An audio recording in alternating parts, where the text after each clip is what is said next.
Hello, everybody. Welcome. Welcome to Chicago and Glassdoor Recruit. So happy to have you guys here today to welcome to what I call the city that never sleeps. It's not, but I feel like the energy every time I'm in Chicago, it kind of feels like that. It hasn't been windy, at least for the last day or so. So welcome. A couple housekeeping items. I want to welcome everybody who's here in Chicago with us. I also want to welcome, we have over, I think, 7,000 people right now that are tuning in from all over the globe. So give them a big round of applause. Welcome to everybody. A couple housekeeping items before we get started. So today, we want you to share your experience with us. Use the hashtag GDRecruit, be it if you're here in Chicago or tuning in from the live stream. We have a social team that is going to be monitoring the feeds. If you've got questions, feel free to ask that. And you might even hear your question get asked up here on stage with some of the speakers, which is pretty cool. Housekeeping item number 2, for anybody that's here in Chicago, we've got the Wi-Fi, and depending on your carrier, you may have some issues with cell service, but hopefully this will help. And the third housekeeping item, definitely feel free to download the Glassdoor Recruit app if you're here in Chicago or if you're anywhere. This way you can follow along with the schedule. You can actually interact with other attendees. Pretty cool. So those are my 3 housekeeping items. All right. So my name's Allison Haddon. I am actually the head of brand strategy here at Glassdoor. And one of my jobs over the last couple years has been to lead research to really understand the mind of today's job seeker. Understand kind of what makes them tick, what matters to them, how are they making decisions. And the people in this room know this probably better than anybody else, but the game has changed. And job descriptions are no longer enough. Company career sites and the information up there, no longer enough.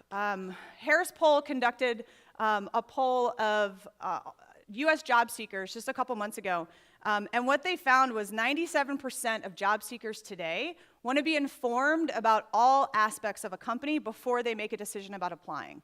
That means the company mission, the vision, culture, benefits. They want to know, can I bring my dog to work? Do you offer medical and dental? How about maternity and paternity leave? Raise your hand, if you're a hiring manager. I'd love to see how many hiring managers are in the room. I'm a hiring manager. I know that this has made my job more difficult, right? Because today's job seekers and candidates, they want more.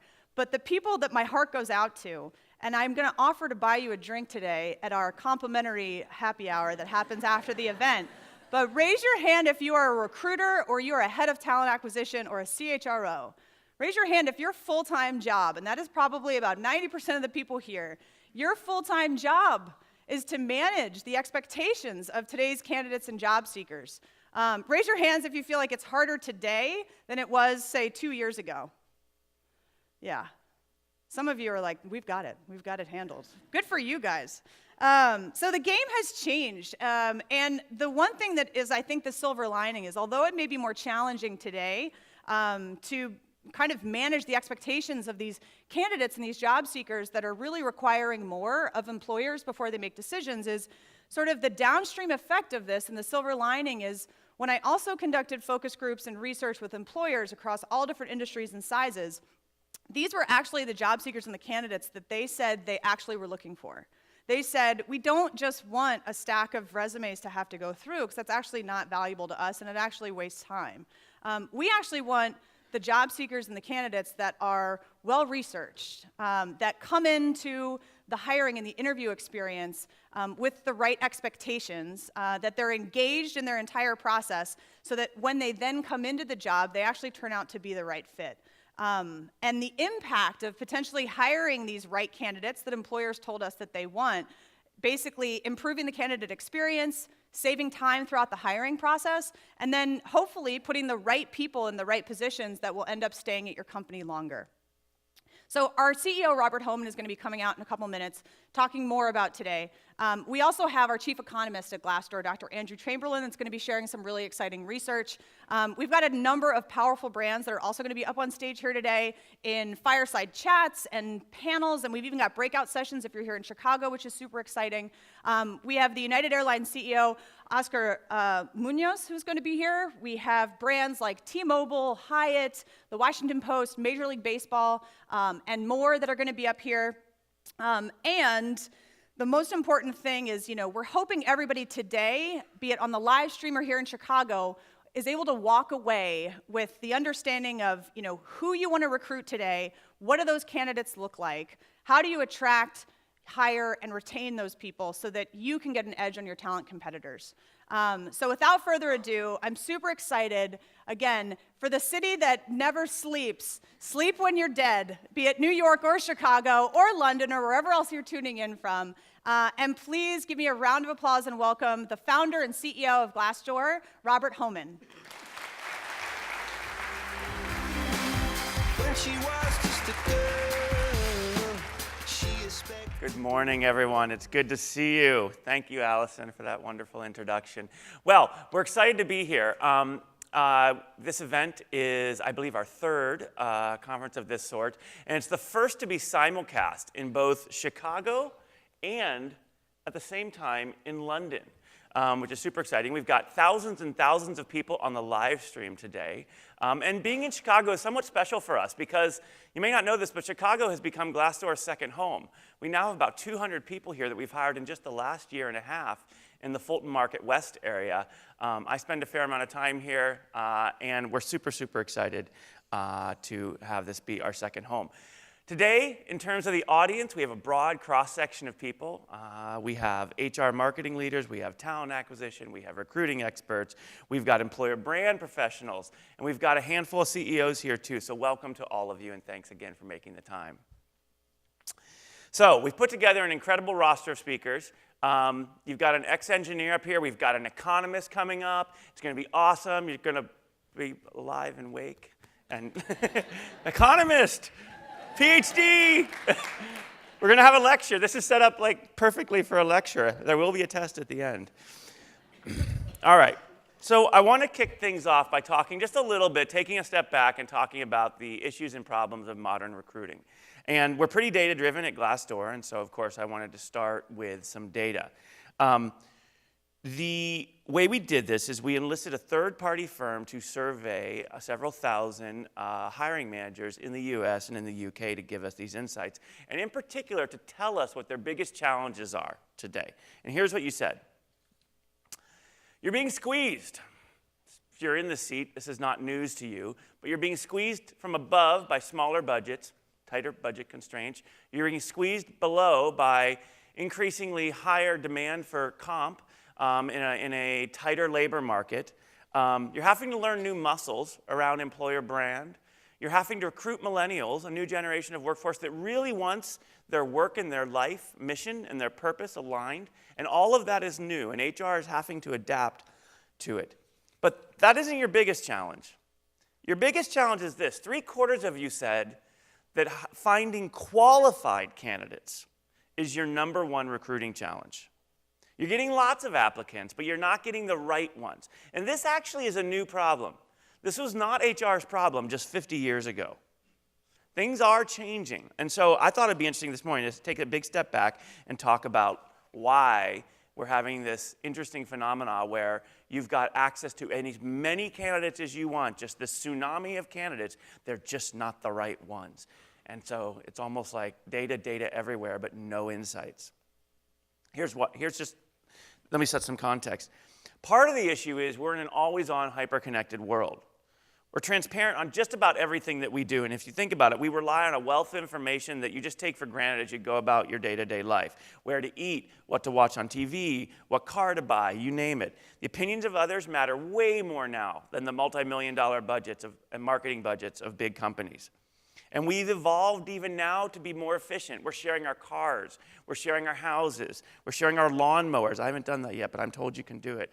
Increasingly, we're sharing intelligence through open networks where we're telling each other about all of the parts of our life to help other people make better decisions, big and small. We fundamentally are more informed as a people and as a society.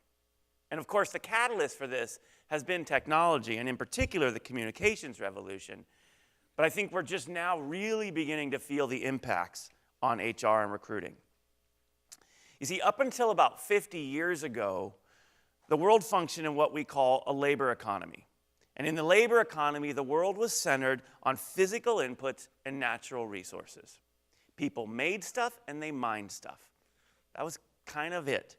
And to do that, they needed labor. They needed real, raw labor.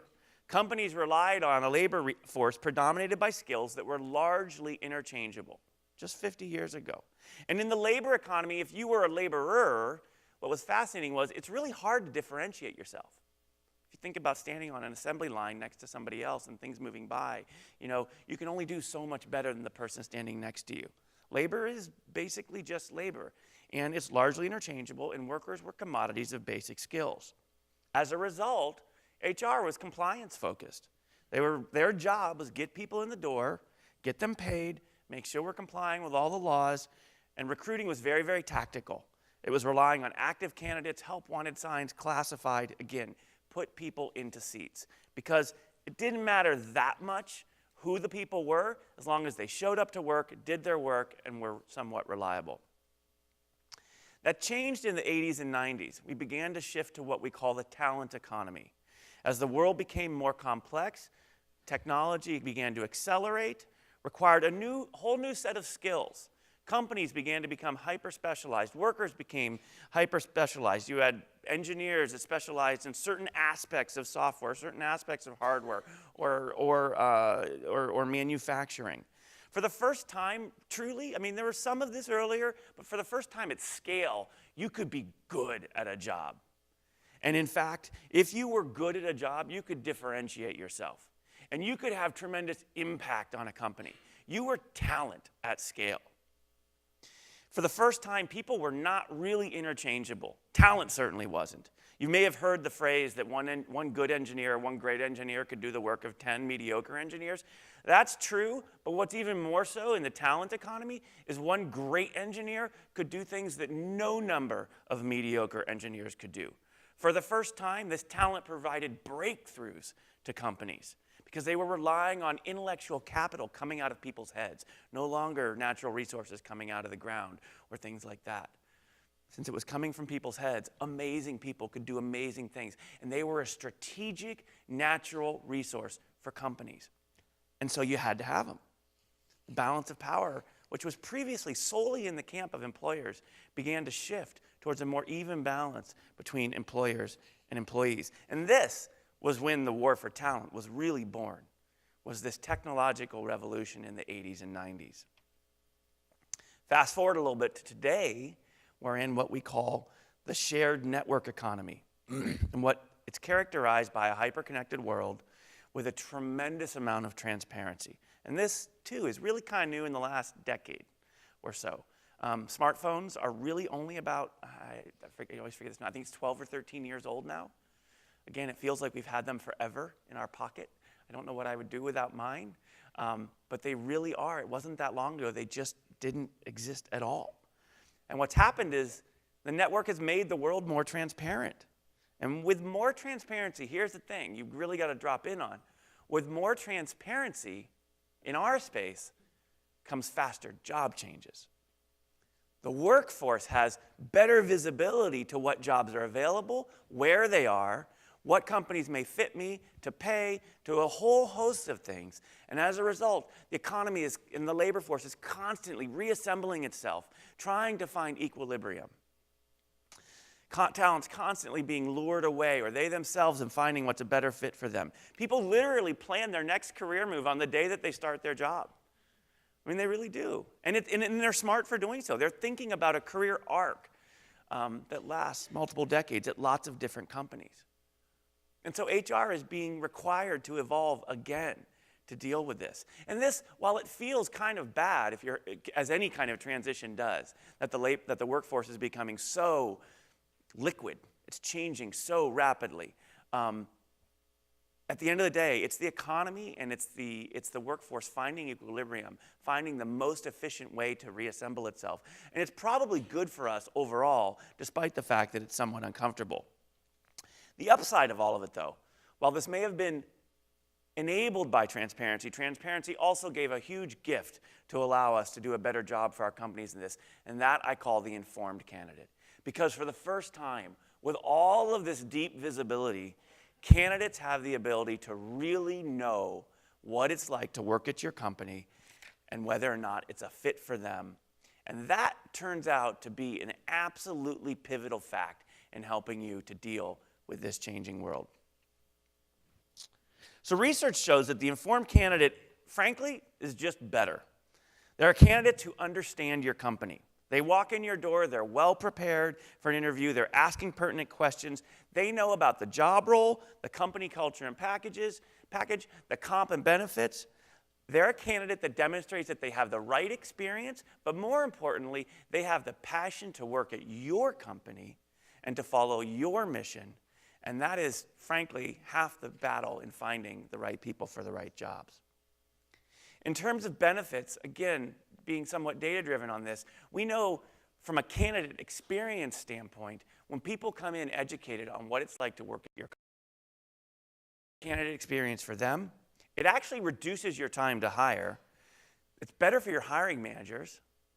And you actually end up having to see so many fewer candidates that you actually, although you end up spending time crafting an employer brand and communicating that, overall you spend less in terms of actually hiring in the aggregate. And here's the really interesting thing, though. When you hire the right people in the first place that know you and know that they're a fit for you, they end up being better employees. Data says they retain better. They're more productive and engaged. They're better on teams. And overall, they have a better employee experience, and they deeply affect those around them. And guess what? The whole dichotomy between active and passive candidates fades in the face of this much bigger idea of informed candidates.